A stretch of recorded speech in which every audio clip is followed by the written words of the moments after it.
ପରଟା ତ ଆପଣମାନେ ବିଭିନ୍ନ ପ୍ରକାର ପରଟା ବନେଇକି ଖାଇଥିବେ, କିନ୍ତୁ ଅଣ୍ଡା ପରଟା ଥରେ ବନେଇକି ଦେଖନ୍ତୁ। ଛୁଆଠୁ ବଡ଼ ସମସ୍ତେ ପସନ୍ଦ କରିବେ। ଆଉ ଛୁଆମାନେ ତ ବାହାର ଏଗ୍ ରୋଲ୍ ଖାଇବା ବି ଭୁଲିଯିବେ। ଏତେ ସ୍ୱାଦିଷ୍ଟ ପରଟାଟି ବନିକି ରେଡ଼ି ହେବ। ଆଉ ଗୋଟେ ପିସ୍ ଖାଇଲେ ପେଟ ତ ପୁରିଯିବ, କିନ୍ତୁ ମନ ଭାଙ୍ଗିବନି। ତ ଚାଲନ୍ତୁ ଲେଟ୍ ନ କରି ରେସିପିଟି ପ୍ରସ୍ତୁତ କରିବା। ନମସ୍କାର, ଜୟ ଜଗନ୍ନାଥ ପାଇଁ ଚିଲି କୁକିଂକୁ ଆପଣମାନଙ୍କୁ ଅନେକ ଅନେକ ସ୍ୱାଗତ। ପରଟା ବନେଇବା ପାଇଁ ଆମେ ପ୍ରଥମେ ଗୋଟେ ବାଉଲ୍ ନେବା। ସେଇଥିରେ ଆମେ ଏଡ୍ କରିଦେବା ଅଟା। ଯେତିକି ଅଟାରେ ଆପଣମାନେ ବନେଇବାକୁ ଚାହିଁବେ ସେ ଅନୁସାରେ ଅଟା ଏଠି ନେବେ। ତ ଆପଣମାନେ ଚାହିଁଲେ ମଇଦାରେ ବି ବନେଇ ପାରିବେ। ଯେହେତୁ ଆମେ ଛୁଆମାନଙ୍କ ପାଇଁ ବନାଉଛନ୍ତି ହେଲ୍ଦି ପରଟା ବନେଇବା, ସେଥିପାଇଁ ଅଟାରେ ହିଁ ପ୍ରସ୍ତୁତ କରିବା। ଆଉ ସେଇଥିରେ ଦେଇଦେବା ଅଳ୍ପ ଟିକେ ଲୁଣ, ସ୍ୱାଦ ଅନୁସାରେ ଦେଇଦେବେ ଲୁଣ। ହାତ ସାହାଯ୍ୟରେ ଟିକେ ଭଲସେ ଆକୁ ମିକ୍ସ କରିଦେବେ। ମିକ୍ସ ହେଇସାରିବା ପରେ ଆମେ କ'ଣ କରିବା ନା ଅଳ୍ପ ଅଳ୍ପ ପାଣିକୁ ଏଡ୍ କରି ଗୋଟେ ଆମେ ସଫ୍ଟ ଡୋ ବନେଇବା। ମାନେ ଅଧିକ ସଫ୍ଟ ବି ରହିବନି, ଅଧିକ ହାର୍ଡ଼ ବି ରହିବନି। ସେଇଭଳି ପ୍ରୋସେସ୍ରେ ଗୋଟେ ଡୋ ବନେଇକି ରେଡ଼ି କରିବା। ଯେମିତି ଆପଣମାନେ ରୁଟି ପାଇଁ ଡୋ ବନାଉଛନ୍ତି ସେଇଭଳି ପ୍ରୋସେସ୍ରେ ହିଁ ବନେଇକିରି ରେଡ଼ି କରିବେ। ତ ଦେଖନ୍ତୁ ଏଠି ଡୋଟା ବନିକିରି ଆମର ରେଡ଼ି ବି ହେଇସାରିଲାଣି। ଏବେ ଚାଲନ୍ତୁ ଆକୁ ଟିକେ ସମୟ ଆମେ 5 ମିନିଟ୍ ପାଇଁ ରେଷ୍ଟ ପାଇଁ ରଖିବା। ସେଥି ଭିତରେ ଆମର ଆଗ ପ୍ରଣାଳୀ ଆମେ ପ୍ରସ୍ତୁତ କରିବା।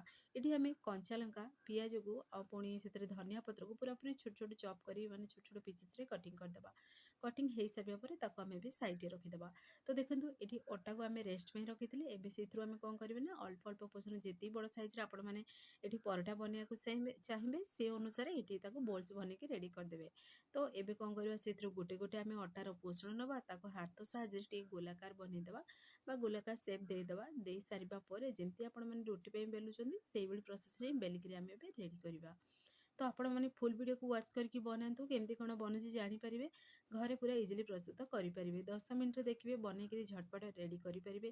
ସକାଳର ଜଳଖିଆରେ ହେଉ କି ଦେଖିବେ ରାତି ସମୟରେ ହେଉ, ଦେଖିବେ ଏମିତିରେ ତ ଆପଣମାନେ ପରଟା ରୁଟି ଖାଉଥିବେ, କିନ୍ତୁ ଥରେ ଅଣ୍ଡା ପରଟା ବନେଇକି ଦେଖନ୍ତୁ, ବହୁତ ବଢ଼ିଆ ଲାଗେ ଖାଇବା ପାଇଁ।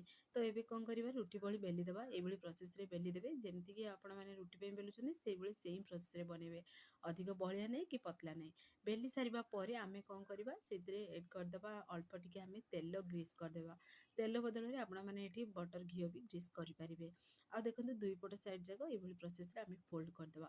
ଫୋଲ୍ଡ କରିସାରିବା ପରେ ପୁଣି ଥରେ ତା ଉପରେ ଅଳ୍ପ ଟିକେ ଆମେ ଅଏଲ୍ ହିଁ ଗ୍ରୀସ୍ କରିଦେବା ବା ତେଲ ଗ୍ରୀସ୍ କରିଦେବା। ପୁଣି ଥରେ ଅଳ୍ପ ଟିକେ ଆମେ ଅଟାକୁ ତାପରେ ଯେତେବେଳେ ଗୋଲାକାର ସେପ୍ ଦେଲେ ଆମେ ସେଇ ସମୟରେ ବି ଆପଣମାନେ ଚାହିଁଲେ ଅଟା ଅଳ୍ପ ଟିକେ ଗ୍ରୀସ୍ କରିପାରିବେ। ଏଭଳି ଅଟାଟା ଗ୍ରୀସ୍ କରିବା ଦ୍ୱାରା ଦେଖିବେ ପରଟାଟା ଲେୟର୍ଟା ବହୁତ ବଢ଼ିଆ ବାହାରିବ। ଯେହେତୁ ମୁଁ ଭୁଲିଗଲି ତ ସେଇଥିପାଇଁ ଆପଣମାନଙ୍କୁ ମୁଁ କହିଦେଲି। ତ ଏବେ ଆମେ ସ୍କ୍ୱାର ସେପ୍ରେ ଆଗ ଆମେ ଫୋଲ୍ଡିଂ କରିଦେବା। ଏଇଭଳି ଦେଖନ୍ତୁ ଫୋଲ୍ଡିଂ କରିସାରିବା ପରେ ଆମେ ସେଥିରେ ଆଉ ଟିକେ ଅଳ୍ପ ଟିକେ ଅଟାକୁ ଗ୍ରୀସ୍ କରିବା। ନହେଲେ ଏମିତିରେ ବି ଆପଣମାନେ ଆକୁ ବେଲିକି ରେଡ଼ି କରିପାରିବେ। ଅଟା ଅଳ୍ପ ଟିକେ ହିଁ ଦେଖନ୍ତୁ ମୁଁ ଏଇଭଳି ଗ୍ରୀସ୍ କରିଦେଲି। ତାପରେ ଆମେ ତାକୁ ସ୍କ୍ୱାର ସେପ୍ରେ ତାକୁ ଆମେ ସେପ୍ ଦେଇକିରି ଆମେ ବେଲିଦେବା।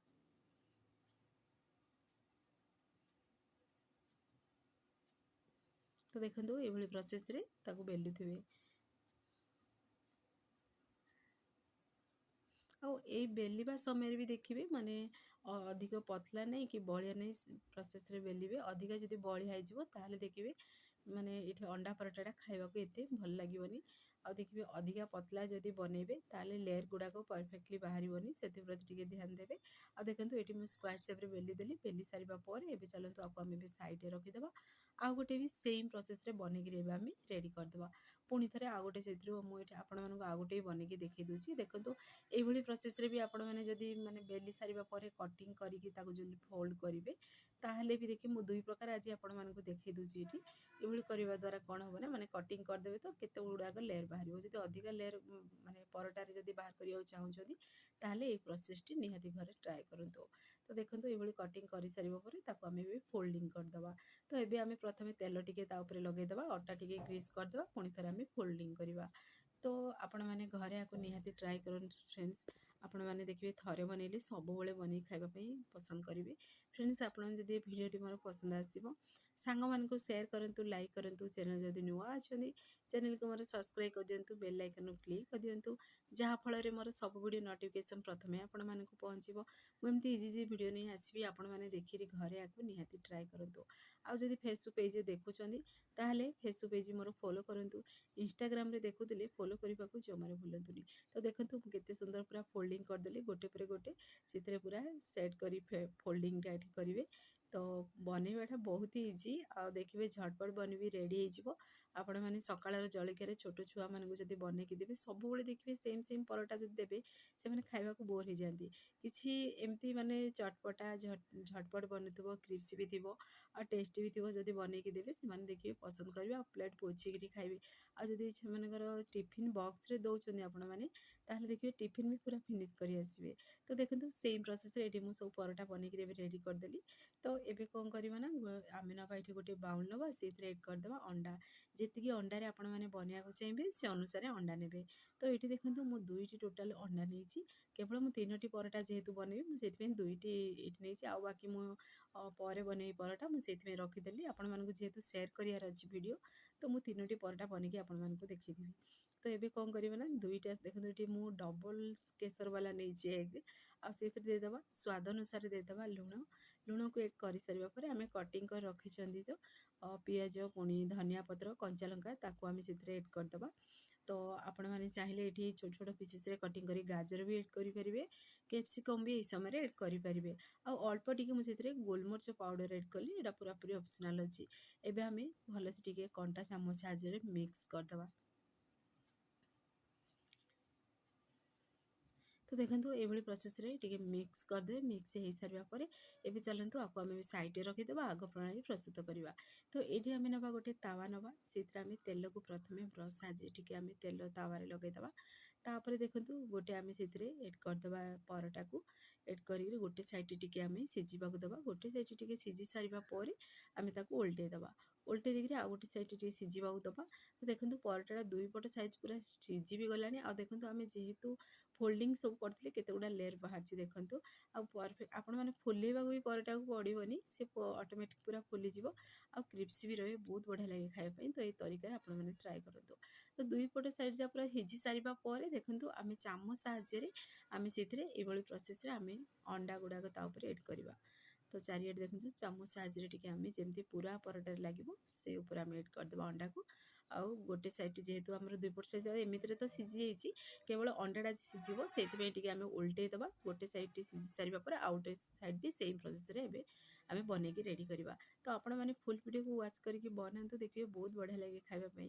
ତ ଦେଖନ୍ତୁ ଆଉ ଗୋଟେ ସାଇଡ଼୍ ବି ସେମ୍ ପ୍ରୋସେସ୍ରେ ଆମେ ତା ଉପରେ ଅଣ୍ଡା ଏଡ଼୍ କରିଦେବା। ତ ଆପଣମାନଙ୍କୁ ଏଠି ମୁଁ ଦୁଇ ପ୍ରକାର ମାନେ ଆମ୍ଲେଟ୍ କେମିତି କ'ଣ ବନେଇବେ ଦେଖେଇବି। ତ ଆପଣମାନେ ଫୁଲ୍ ଭିଡ଼ିଓକୁ ୱାଚ୍ କରନ୍ତୁ। ଦେଖନ୍ତୁ ଗୋଟେ ଷ୍ଟେପ୍ ବନି ସାରିଲାଣି। ତ ଏବେ କ'ଣ କରିବେ ନା, ଆଉ ଗୋଟେ ଷ୍ଟେପ୍ ଏଇଭଳି ପ୍ରୋସେସ୍ରେ ଦେଇସାରିବା ପରେ ପୁଣି ଥରେ ଓଲଟେଇ ଦେବା। ଓଲଟେଇ ଦେଇକି ଦୁଇ ପଟ ସାଇଡ଼୍ ଯାକ ଯେମିତି ପୁରା ଫ୍ରାଏ ହେଇଯିବ ସେ ପର୍ଯ୍ୟନ୍ତ ଆମେ ଫ୍ରାଏ କରିବା। ତ ଦେଖନ୍ତୁ ବଢ଼ିଆ ଆମର ଅଣ୍ଡା ପରଟା ବନିକି ରେଡ଼ି ବି ହେଇସାରିଲାଣି, ଆଉ କେତେ ସୁନ୍ଦର ବି ଦେଖାହେଉଛି, ଆଉ ପୁରାପୁରି ସଫ୍ଟ ଥିଲା ଅଣ୍ଡା ପରଟାଟା। ଆଉ ଦେଖିବେ ମାନେ ଆପଣମାନେ ବନେଇକି ଥରେ ଦେଖନ୍ତୁ, ବିଲକୁଲ ବି ହାର୍ଡ଼ ନଥିଲା। ମୁଁ ଥଣ୍ଡା ହେଲା ପରେ ବି ଖାଇଥିଲି, ବହୁତ ବଢ଼ିଆ ଲାଗୁଥିଲା। ତ ଆପଣମାନେ ଟ୍ରାଏ କରନ୍ତୁ, କେମିତି କ'ଣ ଲାଗିଲା ଆପଣମାନେ କମେଣ୍ଟ ବକ୍ସରେ ଆପଣମାନଙ୍କ ଅନୁଭୂତି ମୋ ସହିତ ସେୟାର କରନ୍ତୁ। ତ ଦେଖନ୍ତୁ କେତେ ସୁନ୍ଦର ବି ଦେଖାହେଉଛି। ତ ଚାଲନ୍ତୁ ଏବେ ଗୋଟେ ଆମେ ପ୍ଲେଟ୍କୁ ବାହାର କରିଦେବା। ସେମ୍ ପ୍ରୋସେସ୍ରେ ନା ଆଉ ଗୋଟେ ବି ବନେଇକି ଆପଣମାନଙ୍କୁ ଦେଖେଇଦେବି, ଆଉ ସେଇଟା ଆଉ କିଛି ଅଲଗା ମାନେ ଦୁଇ ପ୍ରକାର ଏଠି ଆପଣମାନେ ଅଣ୍ଡା ପରଟା କେମିତି ଇଜିଲି ପ୍ରସ୍ତୁତ କରିପାରିବେ ମୁଁ ଏଠି ସେୟାର କରିଛି। ତ ଗୋଟେ ଦେଖନ୍ତୁ ବନି ସାରିବା ପରେ ପୁଣି ଥରେ ସେମ୍ ପ୍ରୋସେସ୍ରେ ରୁଟିଟାକୁ ଆମେ ପ୍ରଥମେ ବନିବାକୁ ଦେବା। ଗୋଟେ ସାଇଡ଼୍ ସିଝି ସାରିଲା ପରେ ପୁଣି ଥରେ ଓଲଟେଇ ଦେବା। ଏଇଭଳି ପ୍ରୋସେସ୍ରେ ସେମ୍ ପ୍ରୋସେସ୍ରେ ବନେଇବେ। ବନି ସାରିବା ପରେ ଆକୁ କ'ଣ କରିବେ ନା, ରୁଟିଟା ବନି ସାରିବା ପରେ ଆଉ ସାଇଡ଼୍ରେ ରଖିଦେବା। ଏବେ ପୁଣି ଥରେ ଦେଖନ୍ତୁ ସେ ଯେଉଁ ଅଣ୍ଡା ଯେ ଆମେ ମିକ୍ସ କରି ରଖିଛନ୍ତି, ତ ଅଣ୍ଡାକୁ ପ୍ରଥମେ ଆମେ ସେଥିରେ ଏଡ଼୍ କରିଦେବା ରୁଟିଟାକୁ ସାଇଡ଼୍ କରିକିରି। ତ ଦେଖନ୍ତୁ ପୁଣି ଥରେ ଟିକେ ଭଲସେ ମିକ୍ସ କରିଦେବା। ଆଉ ସ୍କ୍ୱାର ସେପ୍ରେ ମୁଁ ଏଠି ସେପ୍ ଦେଇଦେଇଛି। ତ ଦେଖନ୍ତୁ ଏଇଭଳି ପ୍ରୋସେସ୍ରେ ପ୍ରଥମେ ଆମ୍ଲେଟ୍ଟା ବନେଇଦେବେ, ମାନେ ଅଣ୍ଡାକୁ ତାୱା ଉପରେ ପକାଇଦେବେ। ତାପରେ ଦେଖନ୍ତୁ ଆମେ ସେଥିରେ ଏଡ଼୍ କରିଦେବା ରୁଟିଟାକୁ ପକାଇବା। ये पूरापूरी एग रोल स्टाइल रे ये बनिकी रेडी होची। तो देखते तापर रुटीटा को एड करदे आगे आम पितिपातिया साहाଯ୍य टिके देखते ये प्रेस करदे। आपको पितिपातिया कहती ना आपण मैंने खड़िका कहती मत कमेंट बॉक्स रे कमेंट करूँ, किंतु आम गंजाम रे आपको पितिपातिया ही कहू। तो आपण मैंने कौन कहती मत कमेंट करेंगे। तो देखो गोटे साइड पूरा जमी पूरा आम रुटीटा तापर चिपकी गलापर ओल्टे देवा, पुणी थे आउ टे समय बनवाक दबा। जेहेतु पूरा सीझी ना अंडाटा से मुझे बनवाक देती। तो 2 ରୁ 3 ମିନିଟ୍ ପର୍ଯ୍ୟନ୍ତ ପୁଣି ଥରେ ଟିକେ ବନିବାକୁ ଦେବା, ତାପରେ ଓଲଟେଇ ଦେବା। ଏଇଭଳି ଓଲଟ ପାଲଟ କରିକିରି ଆମର ବନିକିରି ପୁରା ରେଡ଼ି ହେଇସାରିଲା ଅଣ୍ଡା ପରଟା। ଦେଖନ୍ତୁ କେତେ ବଢ଼ିଆ ପୁରା ବନିକି ରେଡ଼ି ହେଇଛି। ତ ଆପଣମାନେ ଘରେ ବନାନ୍ତୁ, ଛୁଆମାନେ ଆଉ ଫାଷ୍ଟ ଫୁଡ଼୍ ଦୋକାନକୁ ଯିବେନି ଖାଇବା ପାଇଁ। ତ ଯେତେବେଳେ ଦେଖିବେ ମାନେ ଯଦି ଛୁଆମାନେ କହିବେ ମୁଁ ରୋଲ୍ ଖାଇ ବନେଇକି ଦିଅ, ତାହେଲେ ଆପଣମାନେ ଏଇଭଳି ରୁଟି ପରଟା ବି ବନେଇକି ଦେଇପାରିବେ, ବହୁତ ବଢ଼ିଆ ଲାଗେ ଖାଇବା ପାଇଁ। ତ ଫୋଲ୍ଡିଂ କରିକି ଆଉରେ ଟମାଟୋ ସସ୍ ଲଗେଇଦେବେ, ପୁଣି ଥରେ ଦେଇଦେବେ ଛୁଆମାନଙ୍କୁ ଯେ ସେମାନେ ଖାଇଯିବେ। ବହୁତ ବଢ଼ିଆ ଲାଗେ ରେସିପିଟି। ପିଆଜ ଯଦି ଖାଇବାକୁ ପସନ୍ଦ କରନ୍ତି ତାହେଲେ ପିଆଜ ବି ଏଡ଼୍ କରି ଆପଣମାନେ ଖାଇପାରିବେ।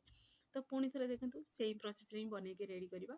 ତ ଆଉ ଥରେ ପୁଣି ଥରେ ଦେଖନ୍ତୁ ମୁଁ ସେଇ ଅଣ୍ଡା ଆମଲେଟ୍ ପରି ହିଁ ବନାଉଛି। ବନେଇ ସାରିବା ପରେ ପୁଣି ଥରେ ଆମେ ରୁଟିକୁ ତା ଉପରେ ଏଡ଼୍ କରି ସେଇ ପ୍ରୋସେସ୍ରେ ସବୁତକ ବନେଇକି ଏବେ ରେଡ଼ି କରିଦେବା।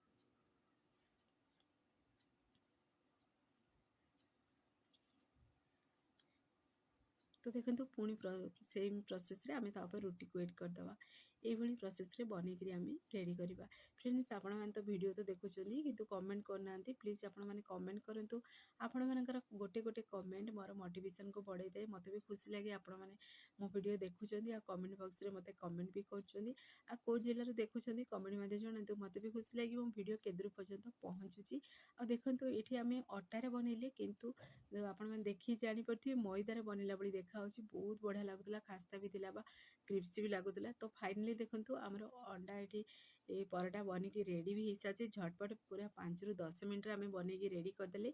ତ ଆପଣମାନେ ବି ଘରେ ଆକୁ ନିହାତି ଟ୍ରାଏ କରନ୍ତୁ। କେମିତି ଲାଗିଲା କ'ଣ ଆପଣମାନେ କମେଣ୍ଟ ବକ୍ସରେ କମେଣ୍ଟ କରନ୍ତୁ। ସେ ପର୍ଯ୍ୟନ୍ତ ରହୁଛି, ପୁଣି ଏକ ନୂଆ ରେସିପି ନେଇ ଆସିବି। ନମସ୍କାର, ଜୟ ଜଗନ୍ନାଥ।